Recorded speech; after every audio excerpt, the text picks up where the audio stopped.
Hi everyone, welcome to On the Other Hand. I'm Ariane Zurcher, and do I dare show it? It isn't finished, but it's getting really close. So here is my vessel. So it's looks like a big white strip there. I may have to do something about that. In any case, I'm not really going to know what it looks like until I have this seam sewn together, the wire in the bottom, wire around the rounded sides, and then the wire at the top. And once I have that, I'm going to have a much better idea of how this actually looks. Because right now I'm seeing a lot of white, but I don't know that that's true. Because once this gets sewn together, the blue and the red, well, you can't tell, but yeah,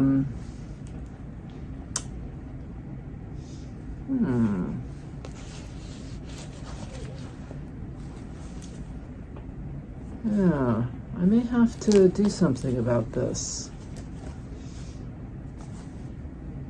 I'll have to look at it. It's always interesting when you see something.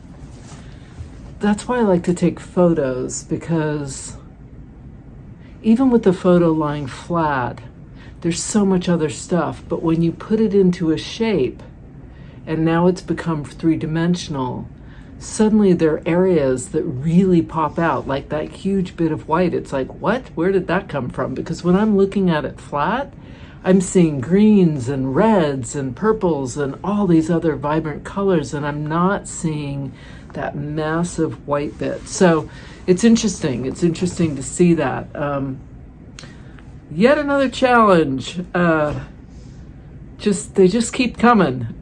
So in this video, I will be dealing with that white bit. And I thought I was going to be dealing with lining, sewing the sides together, putting the wire in, but I think I'm going to need, I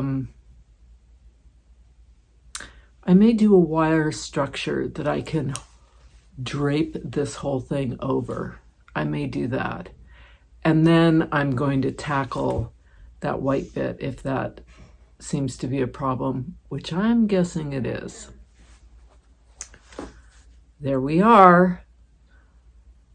Onwards we go with this thing. And we're leaving on Monday, and today is Wednesday.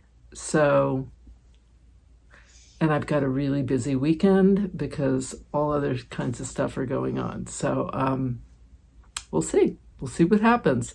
Fingers crossed. All right, so I have done a whole bunch of stuff here. I've put in cheesecloth. I've put in throw-stir. I have taken over that whole white area, and I've left very little of it. There's a little patch here. I've got some here. I've got some here. I've added 5 wrap French knots, 4 wrap French knots.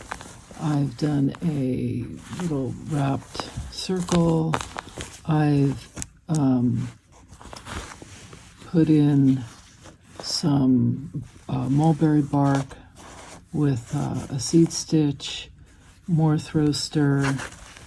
This whole area has just a ton of throw-stir that I did in all the different colors that were of this linen fabric that I've pretty much just used as a base and then covered. I am now doing some ribbon roses. I have a video, and I'll put it in the, I'll link it to this video.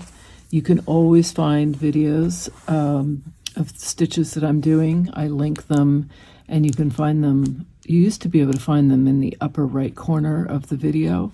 I'm not sure. I think you might see a little circle with an eye, and if you click on that, you'll see the drop-down menu with the videos. If not, you go into the description and you'll see everything there. They've kind of changed things around. In any case, a ribbon rose, those are really fun, and that's what these are here, and I'm just going to do like little clusters of them. So you wrap your needle around, and then you do a little running stitch down the center. You can vary how far apart you put your needle. You can make these larger, smaller, whatever. So there's that one. So again, I take my thread, I put my needle around like this, and then wrap it around again.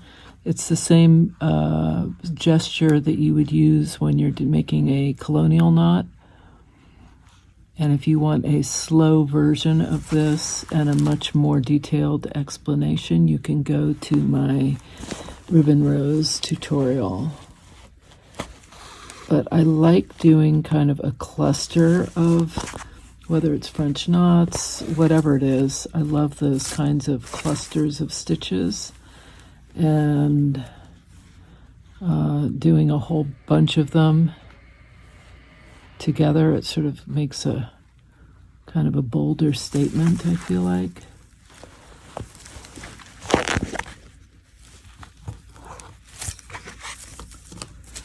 And I think I can do one more, maybe right there.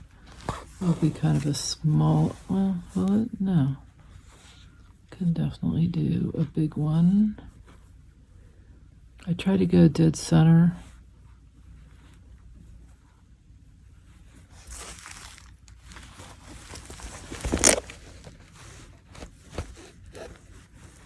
And I think that's all. I might be able to get one more out of this length. I'll see. Put it over here. It's going to be a tight one.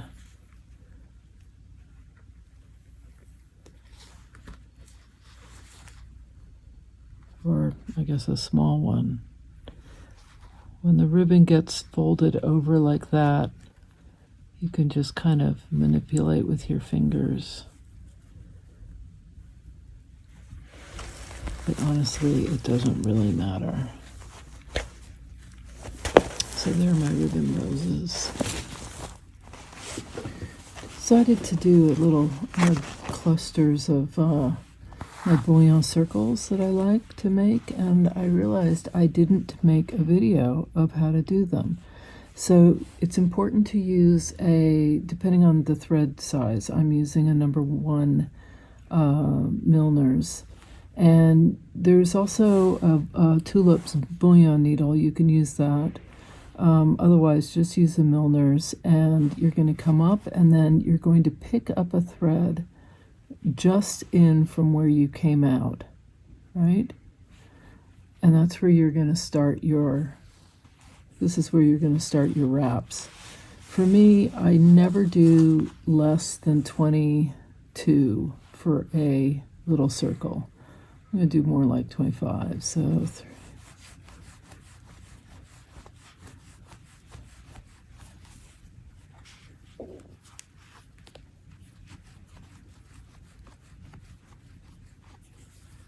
about 25.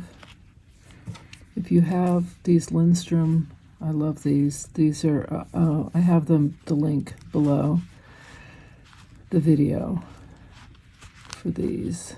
I use them to pull through. It just makes life easier.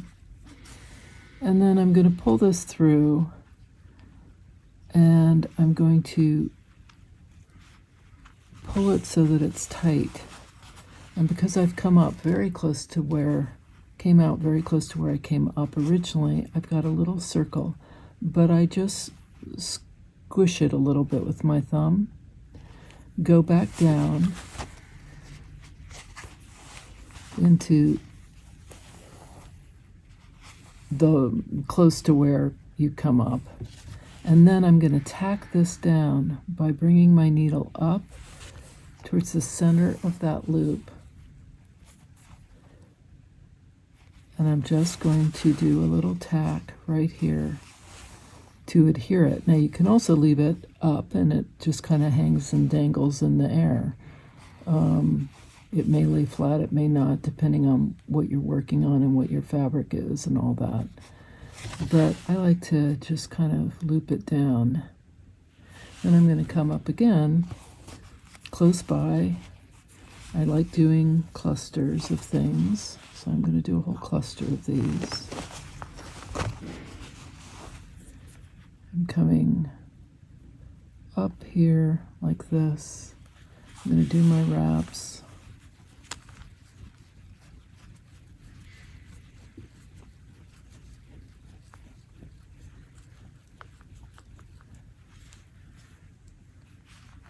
You can make these as big or as small as you want. Obviously, if you want a larger bullion circle, do more wraps. Go back down close to where you came out, and you're going to get that little circle, and then you're just going to tack it down in whatever direction you want it to fall. I'm going to come up for my next one. And I'm going to do the same thing.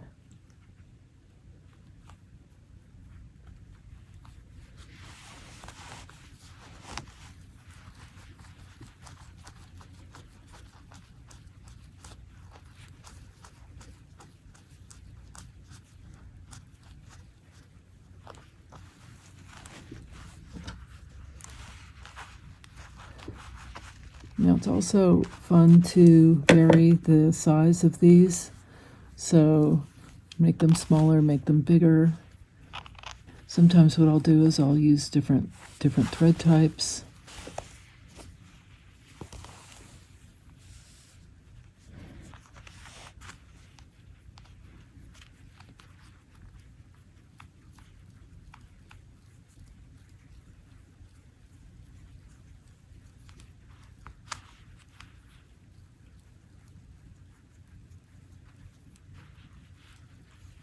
Okay, that's 30. Just remember that the more you wrap, sometimes the more challenging it is to pull the needle through. This will be a little one. And I'm just going to do as many wraps as I can.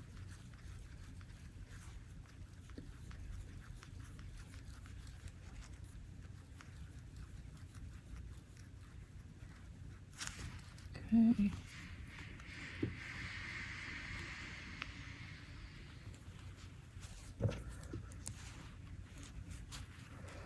You'll find some threads are easier to do than others.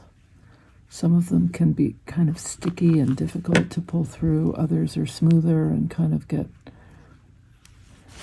easy to just slide the needle through. So if you can see here, you have a much larger wrap here. So if I want, what I can do is I can come in here and I can I run my needle like this while pulling, and I can usually get those threads to even out a little bit sometimes.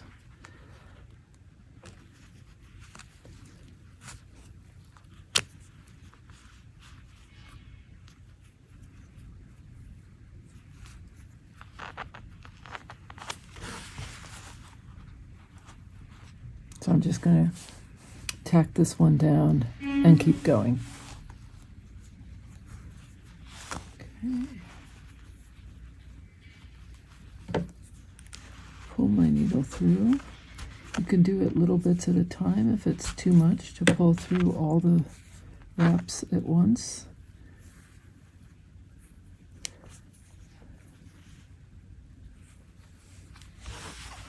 And then I'm going to go back down very close to where I came up.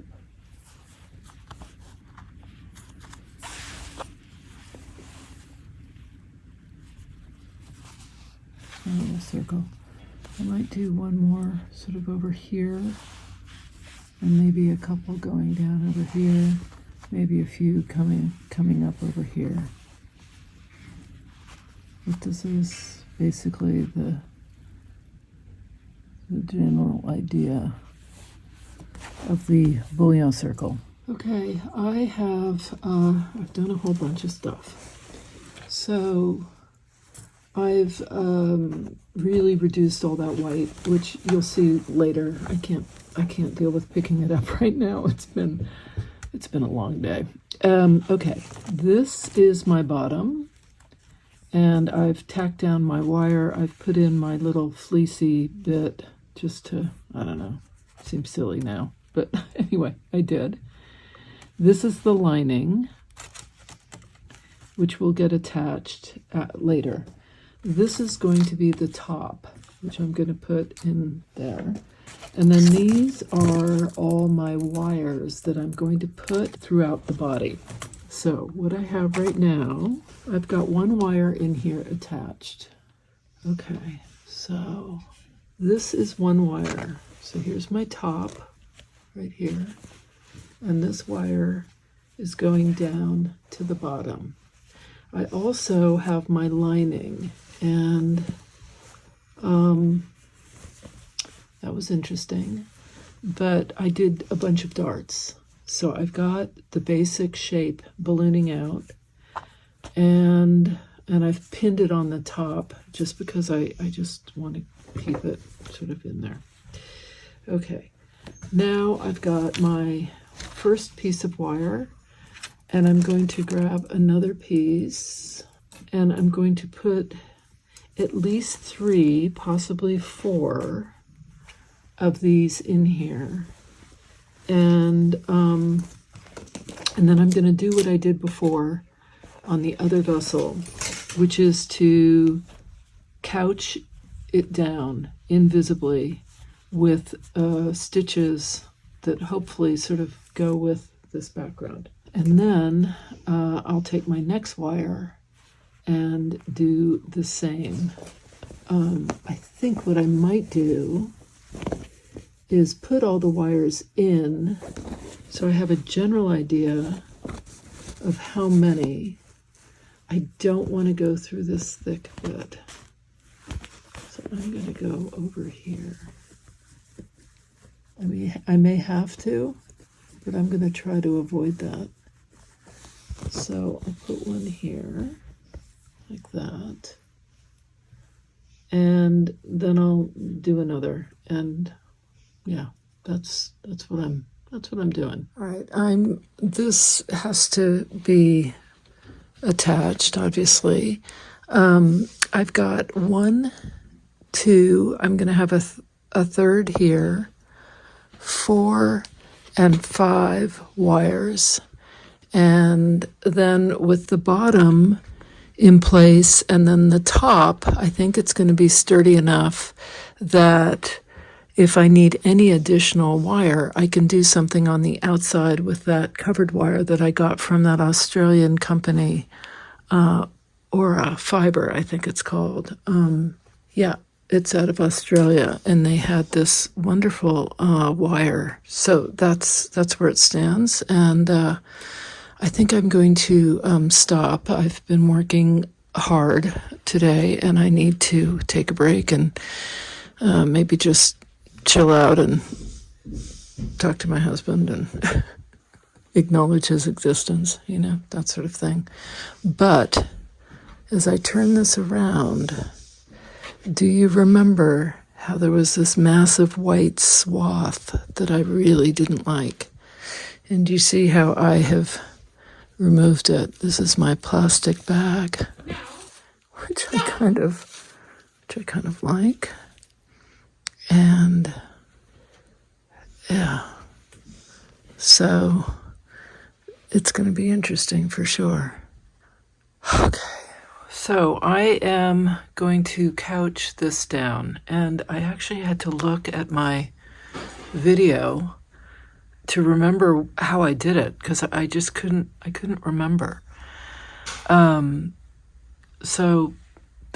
thankful that I documented it.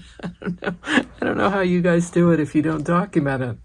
Maybe you take notes. I don't know. Like, I don't remember anything. I can't remember, like, from one day to the next what I'm doing, let alone how I did something. So this is really helping quite a bit. Okay. So my first thing to do is to find thread sort of close to this color, and I always love being able to use something that I've already got. Am I going to do this?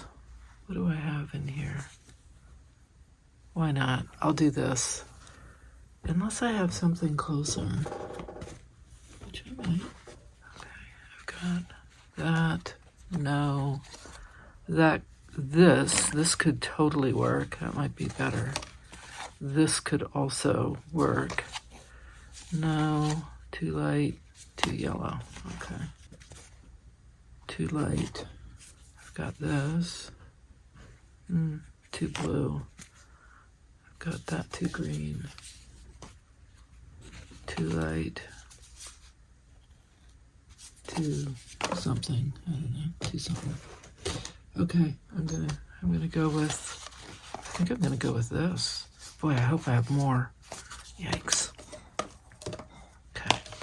So I can do, I don't have to do it all the same. So I can do a little bit of this linen that I got on my trip to Scandinavia in Bergen.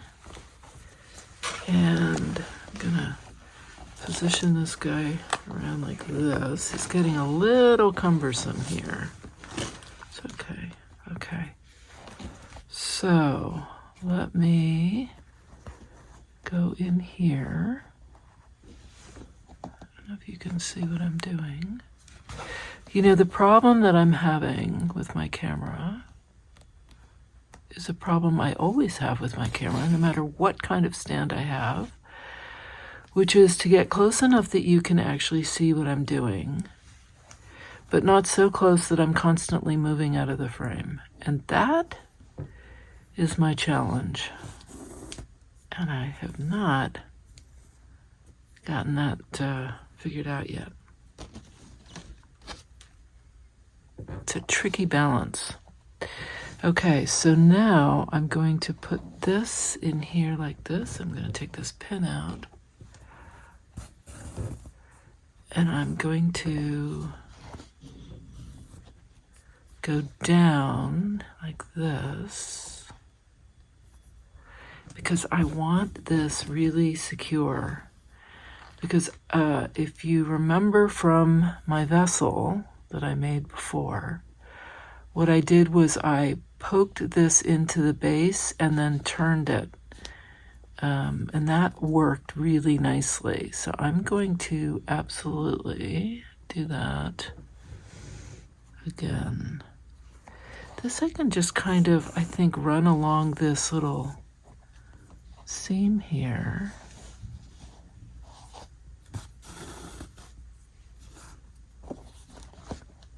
Then the other thing that I'd sort of vaguely remembered that I did, but I couldn't quite remember how, was when things get tricky in the top part,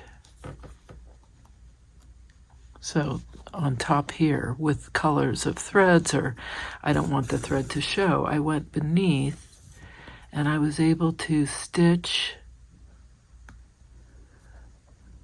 kind of invisibly if they're layers. If they're not layers, you gotta figure it out. But if they're layers, I was able to kind of stitch into other things. So, for instance, here, if I don't want this showing, which I don't, but I can also kind of tack this down so it doesn't show very carefully in between the stitch here.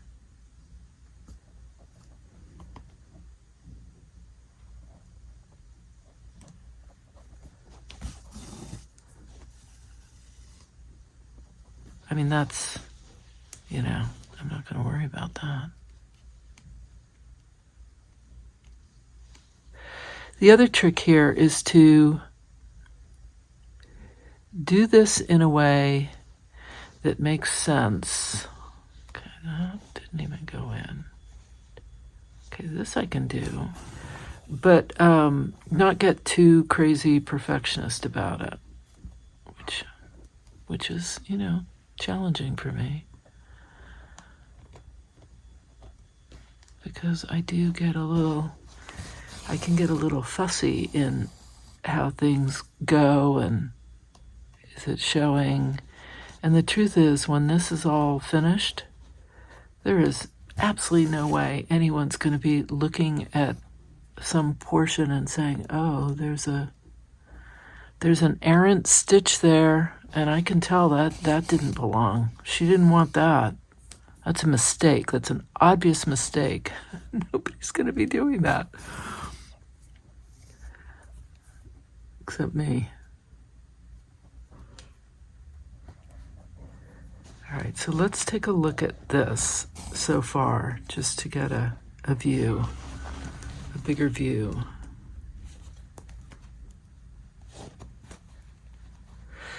Now, if I want this to not be an obvious curve, what I need to do is make this not so tight, so that it's really just couching the wire without pulling it in so tightly. And I'm okay with it being like that here, this ridge, but I don't want that here. I want this to be a bit more relaxed. So I'm going to make sure that I'm pulling that. So as you can see on the other side, here's what's happening. So I have this really tight in here, but then I'm going to make it so that it's more like this, just laying flat, not tight. So it's good to know you have the option, right, with just the tension of changing the look of this. So where I might want to have a ridge, which I think is kind of cool in places, then I can tighten it. But where I don't want a ridge, I want to go a bit more loosely in this back so that it's not showing.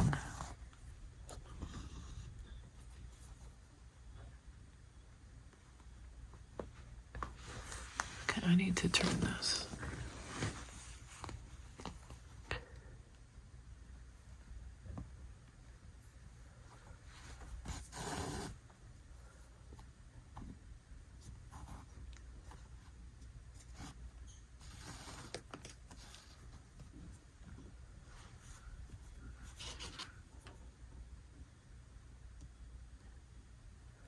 Then the other thing is, if I want to make these lines, like an obvious running stitch, which I've done in all these different places so it wouldn't look completely bizarre, I can do that too by making these stitches, instead of like more tacking, which I'm doing, make them like a more obvious running stitch where I have two parallel train tracks basically running along, running up the side of this.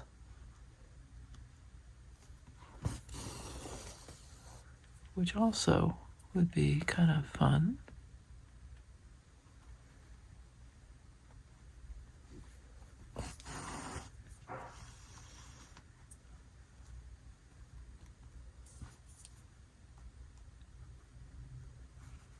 I want to pull this away.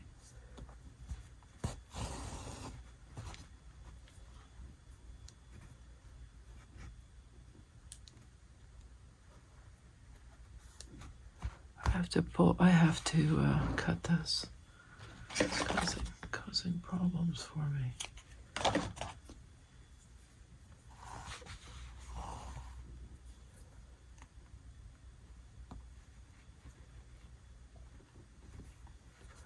Well, this is exciting, right?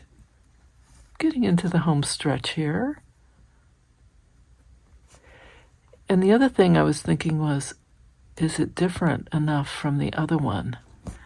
We'll do a side-by-side comparison once this is finished, but I feel like it is. I feel like it's quite different.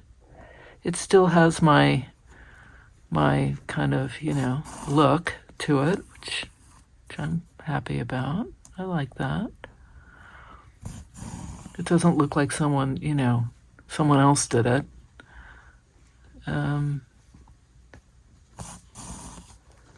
Still got my style.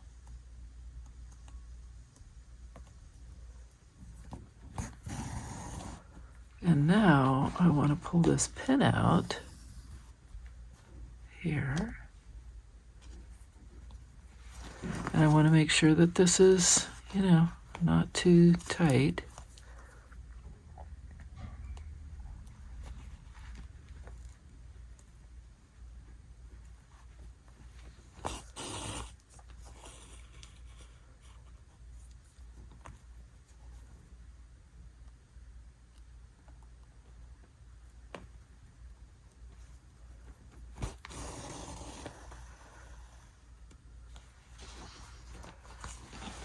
These Dorset buttons are so much fun.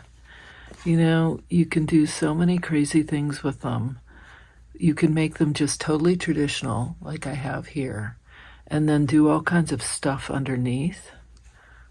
So I did cheesecloth and t-shirting and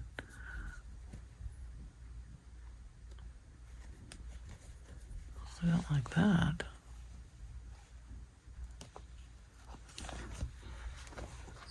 Okay.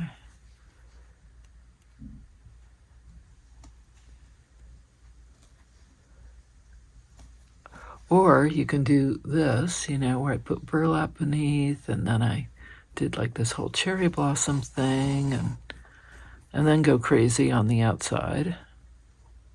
There's so many different things you can do with Dorset buttons. It's kind of incredible. Well, I guess it's true about everything, that all this. That's why I just love mixed media. There's no rule. You get to do whatever you want. You want to add some paint? Get out the paint. Get out the brushes.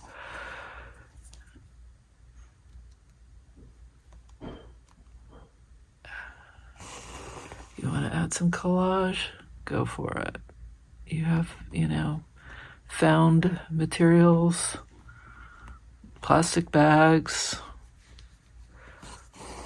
I love that. I love the unexpected. I love putting things in that you would never think to put in. Piece of cardboard. Paint the cardboard,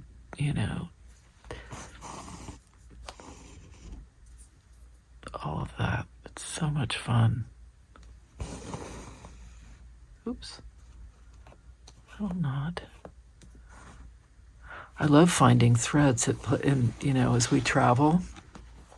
Going to Bergen, there were so many cool thread stores. I think there must have been, well, I only went to a few. I only found a few, but they're everywhere. They're big on knitting. The place that I bought this had also all kinds of, obviously, different threads that were totally great for this kind of work. And I love using knitting, what are typically being sold as knitting yarns in these projects. These that I got, these sort of, and they go into all different colors. I have been using so much of this. Love them. They're so cool. Okay.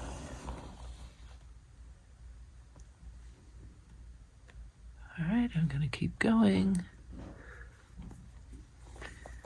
And let's just have a look. Let's just have a look, shall we? So I can make this even less obvious a ridge if I want to stretch it out.